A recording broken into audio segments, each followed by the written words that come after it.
Yes, we like orgasms. Yes, we like pleasure. Sometimes we have sex because we want to bond. We want to feel more intimate.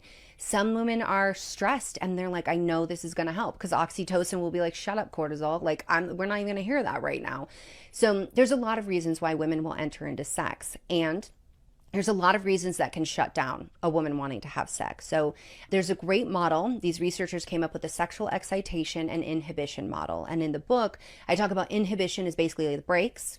And then we have the gas pedal, which is excitation. And if you've ever tried to drive a car, and maybe you have done this, with your foot on the brake and you're pushing on the accelerator, maybe it goes, but it doesn't go the way, it's not smooth, it's not an easy glide, and sex is like the same way. So we have to understand how touchy are our gas pedals. So maybe you're someone who's just like sex on the brain all the time. And how touchy are the brakes? For most men, they're like, okay, roses, scented candles, get a bubble bath, buy her lingerie, like let's hit the accelerator. What women mostly need is dampening of the brakes. And so if you think about like your nervous system being like a train track, and the train is the sex train, like getting to the brain saying like, hey, sex time. So the brain can like receive that package and be like, let's go.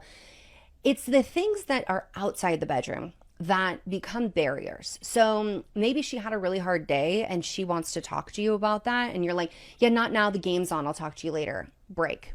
And then she had asked you like, oh, I asked you to pick up these things at the store. Like, were you able to do that? You said you'd pick that up. Oh yeah, I couldn't find this thing. So I got this one thing, but like you can pick it up on your way home tomorrow. Another break.